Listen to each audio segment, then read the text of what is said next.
중에서 가장 보고 싶지 않은 게 이 6.25 전쟁의 폐해예요. 그래서 보시면 알겠지만 일제 못지않게 우리 민족에게 엄청난 인명과 재산의 손해를 준 사태였어요. 그래서 우리나라는 역사의 한 그 두 가지 그 잘못에 대해서 심판해야 될 게 있습니다. 하나는 일제의 문제를 청산해야 하는 문제가 있고, 또 하나는 6.25 전쟁의 문제에 대해서 또 심판하고 좀 청산해야 하는 문제가 있어요. 북한 정권이 남한에 비해서 상대적으로 일제에 부역한 친일에 대하여 좀 깨끗이 청산했다라는 얘기가 받고 있어요. 상당 부분 맞습니다. 근데 북한은요, 일제만 청산한 게 아니에요. 친일 청산이라는 문화에 그 기독교가 자유롭게 번성했었던 그 나라에 완전히 기독교를 다 파괴해버렸습니다. 그래서 전혀 친일하지 않냐. 민족 정말 귀했던 분들까지 다 반동이라고 몰아서 없애버린 거예요. 그러니까 친일 청산만 높이 보는 게 아니라 기본적으로는 기독교의 파괴와 종교의 파괴에 대해서도 여러분이 좀 보면 좋을 것 같은데요. 북한의 기독교 파괴 과정을 보면은 기독교인을 내세워서 파괴해요. 그래서 김일성의 먼 친척을 강양호 목사라는 사람을 기독교 혁명의 책임자를 내세워서 기본적으로 수령에게 경배하게 하고, 수령에게 경배하지 않는 사람은 다 입학도 안 시키고 다 내모는 방법으로 서서히 가서, 거기도 조직은 남아있어요. 근데 사실상 다 말살돼 버렸죠. 안타까운 것은 그리스도 기독교 안에 실제로는 유물론자랑 결합해서 기독교를 굉장히 탄압하고 앞장서는데 앞장섰던 명목상 그리스도인, 기독교인이 굉장히 많았다는 거예요. 역사적으로 보면. 또 우리가 한번 좀 경계해 봐야 할 부분이다. 이런 생각이 좀 들어요. 유물론자들이 제가 보기엔 굉장히 많이 들어와 있어요. 종교 안에. 종교 역사적으로 굉장히 많이 들어와 있습니다. 좀 경계하시면 좋을 것 같아요. 그 다음에 이제 그렇다면 6.25 전쟁도 심판해야 되겠죠. 6.25 전쟁의 이 폐해에 대해서도 심판해야 된다는 생각을 다 가지면 여러분들이 계획투쟁주의에 대해서 어떤 스탠스를 역사적으로 가져야 하는가, 이런 부분을 좀 기억할 수 있을 것 같아요. 그다음에 계속해서 저는 기독교의 기반을 둔 진주한 노동운동도 굉장히 필요하고, 그 서구 사회를 강자와 귀족의 피해로부터 굉장히 좀 이렇게 많은 사람들이 유익한 체계를 만드는데 굉장히 기독교 노동운동가들이 큰 기여를 했어요. 그거에 대해서는 역사적으로 긍정적으로 좀 평가해야 합니다. 이제 노동운동에서 기본적으로 좀 문제인 게 6.25 전쟁을 거치면서 한국 안에 이런 전평 중심의 계급투쟁주의 노동운동이 주도권을 잡다가 대한민국 건국 이후에는 체제 내의 노동운동을 했던 단체가 있어요. 그 단체 이름이 이렇게 돼 있어요. 대한독립속성노동촌연맹, 줄여서 대한노총이라고 부르는 게 있는데요. 이게 좀 천천히 만들어져서 건국 이후에는 합법적인 유일한 노동총 단체가 돼요. 그래가지고 6.25 전쟁 후에는 이 대한노총이 합법적인 노동운동을 완전 독점해요. 독점해서 50년대, 60년대, 70년대 계속 독점해 가는데 60년대에 5.16 군사정변 때 대한노총 이름이 한국노총으로 바뀌어요. 이게 오늘날의 한국노총이에요. 한국노총으로 바뀌면서 70년대도 독점을 하고 80년대에 독점하다가 80년대 7년도에 갑자기 기존의 노동운동에 대해서, 한국노총이 주도하는 노동운동에 대해서 어용이다, 부패했다, 비민주다, 우리가 진정으로 자주적이고 깨끗하고 민주적인 노조운동을 하겠다라는 민주노조운동이 되게 급속도로 번져져서 87년도에 노조가 1300개 만들어져요. 그걸 노동자 대폭발기라고 해요. 그때 만들어진 노동운동의 리더십이 대부분 채택했던 이념이 뭐냐면 계급투쟁주의예요. 그래서 6.25 전쟁을 겪었던 우리나라에서 어떻게 계급투쟁주의를 믿고 따르는 노동운동이 이렇게 많이 만들어졌는가 궁금하시잖아요. 이걸 풀려면 70년대를 좀 올라가야 돼요. 70년대 여기 가까운데 동대문에 평화시장에서 노조운동을 하던 젊은 노조위원장 22살의 젊은 청년이 휘발유를 몸에 붓고 자살하는 사건이 발생해요. 그 사건이 전태일 사건이라는 거예요. 이 전태일은 그 당시에 완전히 그 열악한 노동운동 하에서 장시간 노동하면서 휴일도 못하고 그 다음에 제대로 임금도 못 받고 안전시설도 없고 먼지 구덩이 속에서 일하고 폐결핵과 영양실조를 주고 가는 그 여공들을 도와주려고 했어요. 그래서 이게 좀 개선해달라고 법을 지켜달라고 했는데 법에 그 근로감독관 어떤 분들이 외면했나 봐요. 그래서 교회를 다니고 있었다고 그래요. 전태일을 듣면은 교회를 다니는 목사님하고 얘기했는데 목사님이 얘기가 안 통했나 봐요. 그래서 내가 죽어서라도 이 참사를 고발해야 되겠다라고 생각해서 감행했다. 이렇게 역사는 기록하고 있습니다. 이게 전태일 여화의 한 장면이에요. 이제 배우지만 그때 왼쪽에 있었던 이 책, 이거를 블루기즘법이라고 알려져 있습니다. 마지막에 부른 두 구호가 있어요. 노동자는 기계가 아니다. 블루기즘법을 지켜라. 이걸 외치면서 했다고. 그 다음에 나에게 대학생 친구가 있었으면 참 좋았겠다. 이런 얘기를 했다고 해요. 그래서 이제 쓰러져서 화상을 입고 며칠 병원에서 앓다가 사망합니다. 전태일이 사망하자 전태일의 이 사건이 대대적으로 보도되면서 유명했던 공무원들이 다 파지게 되고 사회에 큰 반향을 일으키는데 실제로는 어떤 학생들이 가장 예민하게 반응하냐면 전태일이 사망한 그 지점에서 가장 가까운 데 있었던 청계천 너머에 지금 마로니에 공원에 있던 대학교예요. 그 대학교에 특히 법대 학생, 서울 법대 학생들이 움직이는데 특별히 기독교 학생들이 움직입니다. 그래서 기독교 학생들이 이 전태일의 시신을 수습해서 장례를 치러주려고 그래요. 그래서 그 당시에 유명했던 영락교인이 대형교회 가서 목사님, 전태일이라는 이 교회 다니는 청년이 이렇게 저렇게 돼서 분신했는데 장례를 좀 치러줘야 되겠습니다. 그러니까 목사님들이 어떻게 했을까요? 좀 예민하고 그거 박정희 대통령 취하고 막 이러니까 그래서 좀 안 들어준 모양이에요. 그러니까 이 장례 문제가 그 당시에 노동운동 총단체인 한국노총으로까지 가요. 그러니까 한국노총은 우리가 장례를 주관해 주겠습니다. 그래서 한국노총 주도로 그 다음에 사회 참여적인 교회가 있었어요. 저쪽 창동교회라는 데를 섭외해서 그다음에 전태일의 장례식을 치러주고 묘지를 저쪽 경기도 마석이라고 하는 보란공원에 잘 안장을 했습니다.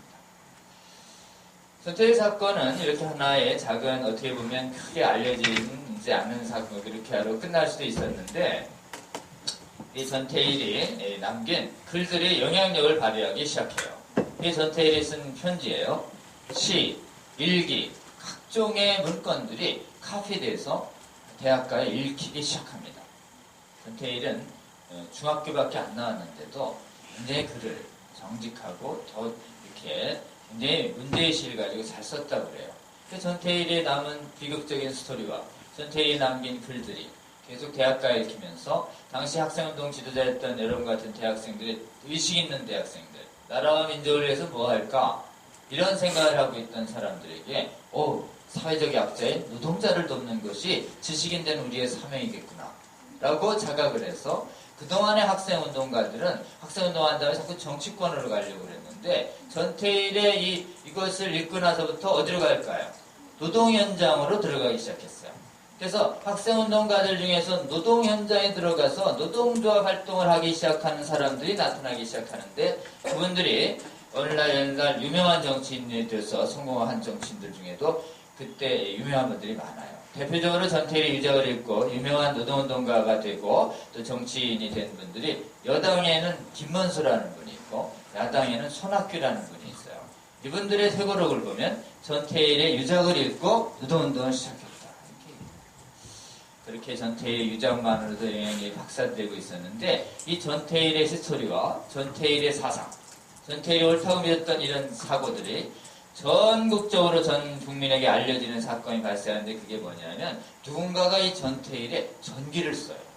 전태일이 아주 똑똑했던 사람이 전기를 써내는데 전태일이 사망할 때는 사법시험을 하고 있었던 서울법대생이었어요. 근데 그 당시에 서울법대생이었던 그 사람은 나중에 서울대생 내란음모 사건의 주역이어서 감옥에 갔다가 온 내란음모 서울대생 몇몇이 내란을 할 수 있을까요 없을까요? 좀 이상하죠? 아마 몇몇 그 무렵에 보면 70년대 후반부터 이 자유민주주의가 되겠나? 이승만 독재하고 박정희 독재하고 그 시기하고 그래서 기본적으로 근데 전 세계에선 인민민주주의가 막 늘어나고 있었어요. 사회주의 국가, 공산주의가.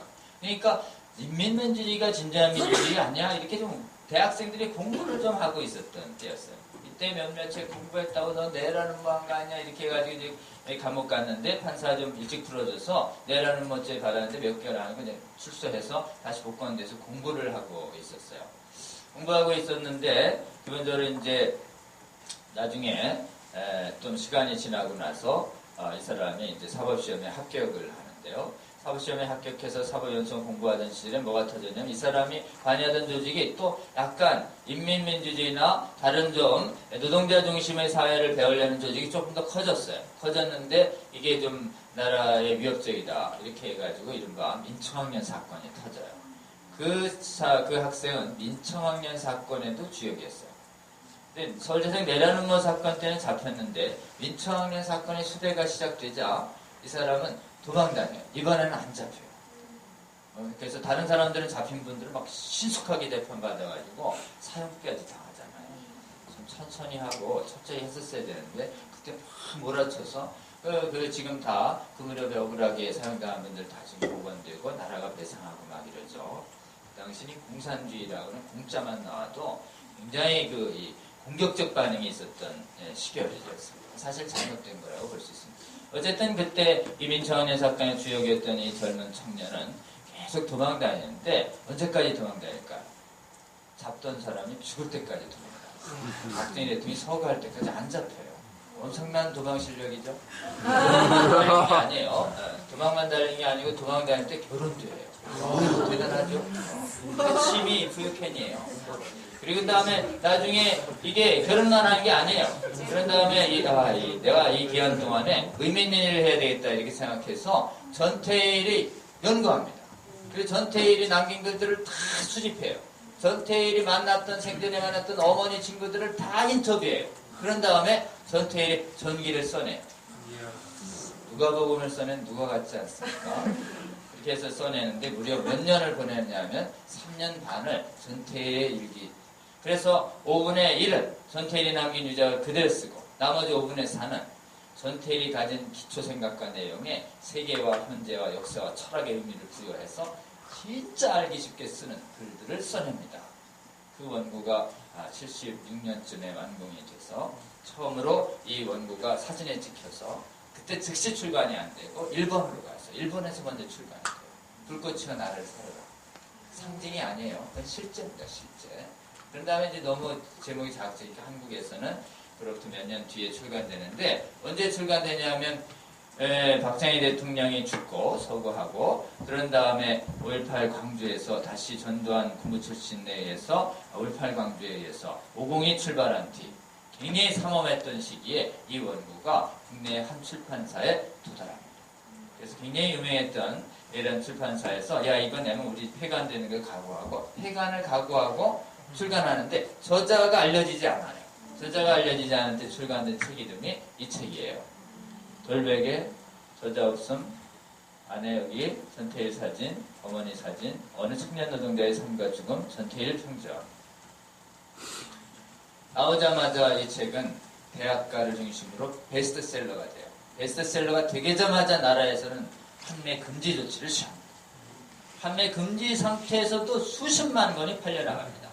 여러분 이 책에 수십만 권이 팔렸다라고 하는 건 거의 모든 대학생들이 거의 다 읽기 쉽다 이렇게 생각해도 되지 않아요. 여러분 이 책에 이렇게 돼 있어요. 전태일 왜 죽었는가? 전태일은 자본가의 횡포 때문에 죽은 것이 아니다. 자본가가 횡포하도록 만든 우리 사회의 기본 질서 때문이다. 강자가 지배자가 돼서 약자를 착취하는 이 자유라는 이름 하에 경쟁을 부추기는 이 악마적 질서 속에는 누구라도 자본가가 되면 착취 수탈할 수밖에 없다. 이 체제, 근본 질서를 바꿔야 한다. 어떻게 바꿀 것인가? 모든 가치를 만들어내는 사람은 노동자인데 노동자가 자기가 역사의 주인인 줄 모르고 역사 이 현상에서 노예처럼 살고 있다. 그들이 역사의 주인임을 자각시켜서 그들이 자유인을 각성시켜서 각성된 노동자들이 저 한 줌도 안 되는 자본가를 상대로 다수의 노동자들이 깨어나서 단결해서 싸우기 시작하면 더 이상 전태일과 같은 비극은 없어질 것이다 라는 메시지로 돼 있어요. 전태일의 비극적 삶과 더불어서 굉장히 감동적으로 되어 있습니다. 여러분 이거 맞아요? 틀려요? 맞는 것 같기도 하고 이 메시지는 계급투쟁주의 메시지 그대로 담겨져 있는.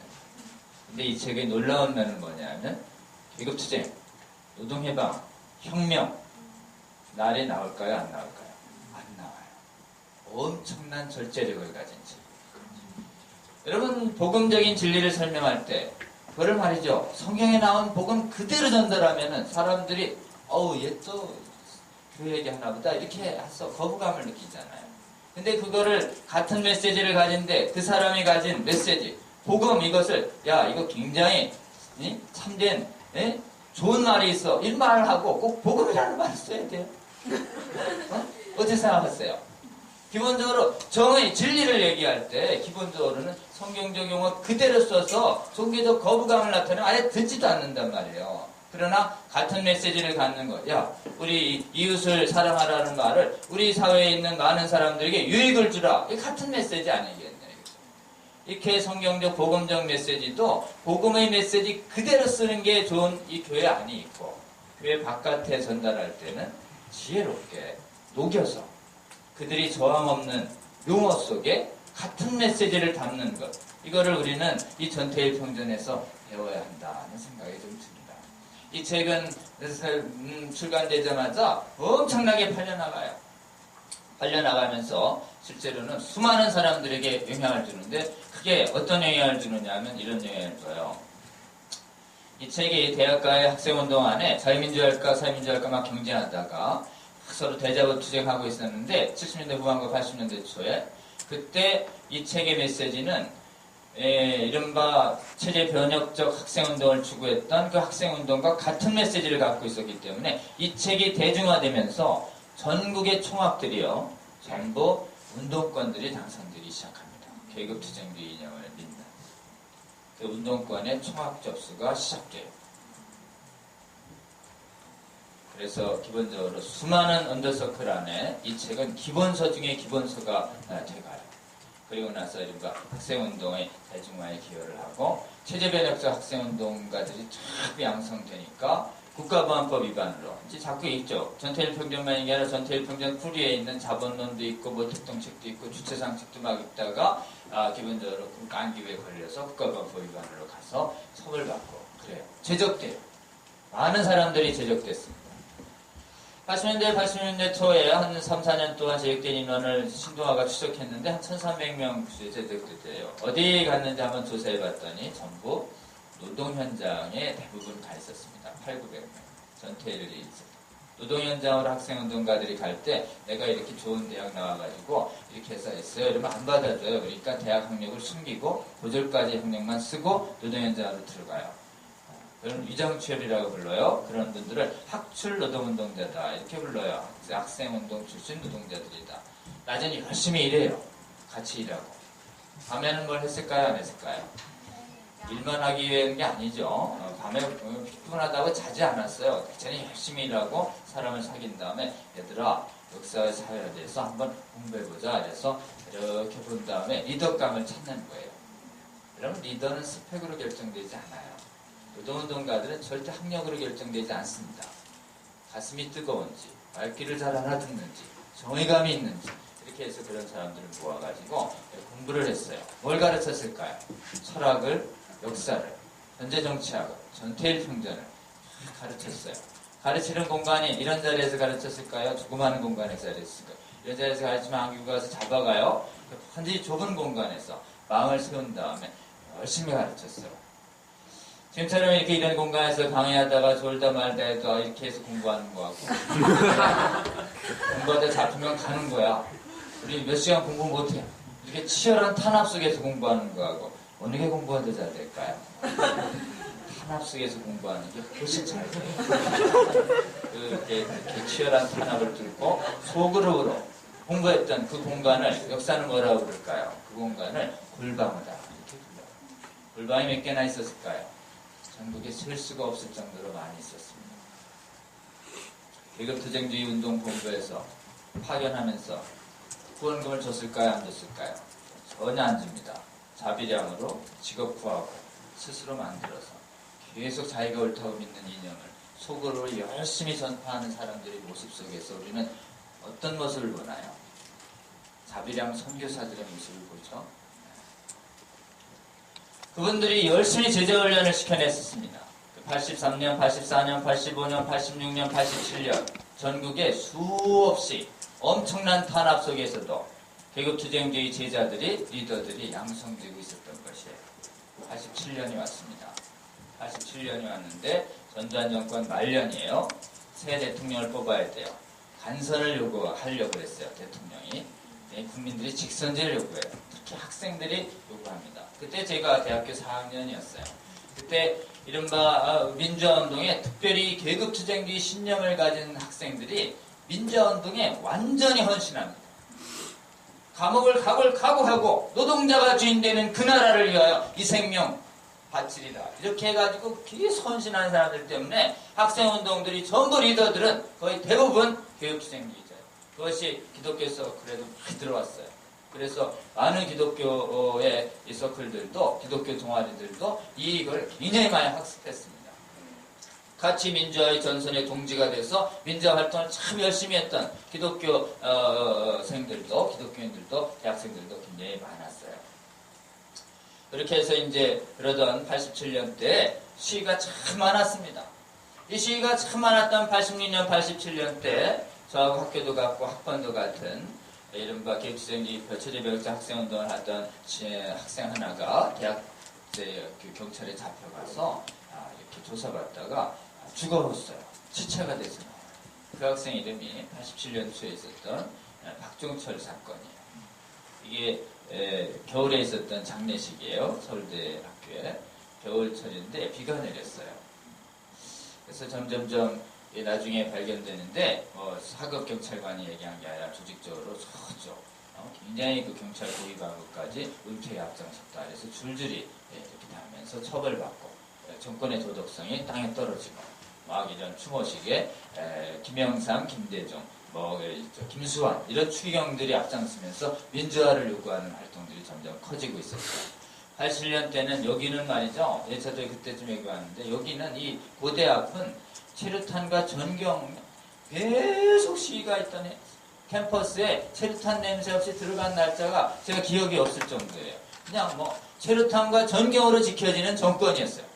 그렇게 87년이 흘러가다가 시위를 여러 대학생들이 모여서 한꺼번에 세게 하는 것을, 대규모 시위하는 것을 하기에 좋은 장소가 고대보다는 연대가 좋아요. 연대 앞에 학생들이 쭉 모여서 시위하다가 만난 전경들도 전부 어때요? 같은 대학생들과 청년 중에서 끌고 가서 너는 막아! 이렇게 하면 저쪽에 얼마나 짜증나고 힘들어요. 겨울에. 이제 여름에. 그러다 좀 맞으면 그냥 학생들이 흥분하니까 돌로 때리고 나무로 때리고 자식 밟고 막 이러니까 전경들도 악이 바치고 학생들도 악이 바치고 막 이러다가 시위하는 어떤 전경 하나가 체류탄을 위로 쏴야 되는데 혼나봐라 이렇게 가지고 수평으로 쏜 거예요. 직격으로 날아가던 체류탄이 앞에서 시위하던 젊은 청년 관자놀이를 때리고 젊은 청년이 그 자리에서 피를 흘리면서 죽어요. 그 학생의 이름이 고향이 또 광주였어요. 그래서 연세대 이한열 학생이 죽습니다. 이한열 학생의 장례식 때 모인 인파를 보세요. 아마 서울역 광장에 서울시청 광장 앞에 역사상 가장 많이 모였던 인파 중에 하나일 거예요. 이걸 계기로 해서 일하던 저처럼 이게 넥타이를 메고 있던 이른바 사무직 직원들까지 나와서 이 비민주의고 폭력적인 정권을 물러가라. 직선제를 시행하라. 라고 하는 시위가 대학교뿐만 아니라 전국적으로 확산돼요. 그때 전국적으로 확산됐던 그때 6월의 시위 현장에 여러분의 아버님 세대나 아저씨 세대 중에서 그 6월 때 시위에 한번 참석하지 않은 사람이 드물 정도로 이 시위가 확산됩니다. 그때를 6월 항쟁이라고 불러요. 6월 항쟁을 그렇게 저항이 받으니까 당시 집권당 후보였던 노태우는 좋습니다. 직선제 수용합니다. 받아들여요. 그걸 6.29 선언이라고 해요. 6.29 선언 때 결사의 자유를 보호합니다. 이래요. 이 결사의 자유가 단체 만들 자유예요. 단체 만들 자유에 노조 설립의 자유가 들어가 있는 거예요. 그래서 전국적으로 준비되던 수백 수천 명의 이 계급투쟁기 이념을 학습한 노동운동 간부들이 이제 됐다, 가자, 지상으로. 이렇게 해서 노동조합 설립운동을 시작합니다. 처음 한 게 현대중공업, 그 다음에 현대자동차. 울산을 다 휩습니다. 부산 다 휩쓸고, 마산 창원 휩쓸고, 순천 광양 휩쓸고, 광주 지나고, 전주군산 지나서, 인천, 그다음 수도 서울 지하철까지요. 그 당시에는요, 자군하면 노조, 자군하면 노조. 그래서 노조 설립의 이른바 역사학자들은 광풍이라고 불렀어요. 노조 설립의 바람이 전국을 휩습니다. 그때 만든 개수가 1300개, 그 다음에 만들어진 게 2000개. 그래서 이게 종전의 노선과는 전혀 다른, 핵심 리더십이 다른 이념을 가지고 있는 노동운동이 만들어져서 오늘날에 전례업을 만들고 사회 각 분야에 민주노총을 만들고 커져가게 되는 것이죠. 이 계급투쟁주의 운동 세력이 노동운동만 있는 게 아니고 졸업자가 돼서 각 분야로 다 진출합니다. 이 책에 대해서, 이거에 대해서 경제 쪽에 노동운동에 상당히 와 계시죠. 한국노총, 양대노총 양 50%씩 갖고 있습니다. 여야에 다 들어가 계세요. 이분들이. 또 특별히 여러분들 중고등학교 시절에 선생님들 중에서 종전에는 교총만 있었는데 이분들이 기본적으로 노동조합을 만들어서 이런 자신들이 믿는 철학과 역사를 소실껏 가리키는 선생님들이 많이 나타났어요. 교원들 40만 중에 전국 중고 초등고등학교 교원 중에 한때는 9만까지 올라가셨다가 최근에 6만까지 되신 전 교조분이 여기 계시고, 방송, 신문, 보수방송 빼고는 방송 언론 노조의 상급단체는 민주노총이고, 그 다음에 각종 이런 계급주의 이념에 직관적으로 영향을 받는 사회단체들이 수없이 나왔고, 특별히 이것이 되면서 이 계급주의 사회 변혁적 학생운동에 있어서 뛰어난 인재들이 이 자신들의 이념 전파를 위해서 영화나 예술이, 소설이나 음악이 중요하다는 걸 알고 예술 분야로도 굉장히 많은 인재들이 들어갑니다. 이분들이 오늘날 세계적인 감독들이 되세요. 그분들이 만든 영화적 메시지에는 대개는 기본적으로 반미적 메시지, 그 다음에 또 전쟁을 반대하는 메시지, 그 다음에 기독교를 조롱하는 메시지, 친절한 금자씨, 거시기 뭐 이런 거 다 거기에 있어요. 이런 메시지 안에 기본적으로는 자신들의 이념을 어느 정도 담는 각종의 굉장히 많고, 노래도 얼마나 감동된 노래가 많은지 몰라요. 저도 굉장히 좋아하는 운동권 가요들이 굉장히 많습니다. 종교에도요, 굉장히 많이 들어와 있어요. 이 계급투쟁주의들을 옳다고 믿고 생각하는 분들이 알게 모르게 굉장히 있는데, 그분들 중에서 유물론만 아니라면, 또는 기독교의 적대적인 생각이 아니라면 우리가 그렇게 굉장히 높이 평가하고 굉장히 동의하고 함께 일할 수 있는 부분이 있는데, 우리가 분명히 동의하기 어려운 부분이 있을 수 있다라고 하는 것이죠. 이 계급투쟁주의들의 대중적 확산에 결정적 기여를 한 책이 책이 뭐라고요? 전태일 평전인데 누가 졌을까요? 조영래라는 분이 졌어요. 변호사예요. 대구 출신의 서울법대 수석을 천재적인 인권 변호사셨습니다. 담배를 굉장히 좋아하셔서 이제 좀 일찍 폐암에 걸리셔서 지금은 안 계세요. 서울법대에서 한마다 조사하는 자랑스러운 서울법대에 투표하면 1등이 있어요. 지금 굉장히 뛰어나신 분이셨어요. 이분이 30대 초반에 쓴 책이에요. 이 책에 대하여 조영래 변호사의 친구인 장기표라는 분이 이렇게 얘기합니다. 우리 민주화운동, 노동운동하는 모든 사람들이 있어서 기독교의 복음서와 같은 책이다. 복음서의 주인공 예수님은 이 땅의 죄인을 해방시키기 위해서 자기 목숨을 십자가에 희생시킨 성자이신 것처럼 전태일도 노동자를 해방하기 위하여 자기 목숨을 부살은 시대의 청년 예수다. 전태일의 어머니 이수은 여사는 성경의 마리아랑 같은 분이다. 노동운동에 막 앞장섭니다. 전태일의 친구들이 나중에 노동운동가들 다 리더들이 돼요. 이 시대의 사도들이다. 이렇게 얘기합니다. 그럼 전태일 평전을 쓴 조영래 변호사는 장기표의 말에 의하면 신약 성경을 가장 많이 쓴 바울과 같은 존재다. 이렇게 얘기되는, 제 얘기가 아니에요. 장기표 씨 얘기예요. 이 책에 영향력을 보여주는 일화가 많습니다. 주식 공부하기 위해서 도서관에 가는 친구한테 학생운동이나 노동운동 하는 친구가 야, 심심할 때 봐라 해서 던져줘요. 그래서 이제 보케블러리 그 상식하다가 심심해서 펼쳐봐요. 근데 이 책은요, 한번 펼치면 끝까지 쉽게 놓기가 어려운 책이에요. 읽다가 눈물도 떨어지고 콧물도 나오고 막 감정도 밀려오고 다 덮고 나서는 야, 이렇게 우리의 도움을 필요로 하는 사회적 약자가 이렇게 많은데 내 일신의 용달을 위해서 취직 공부를 하는 내 자신이 너무나 부끄럽게 느껴지는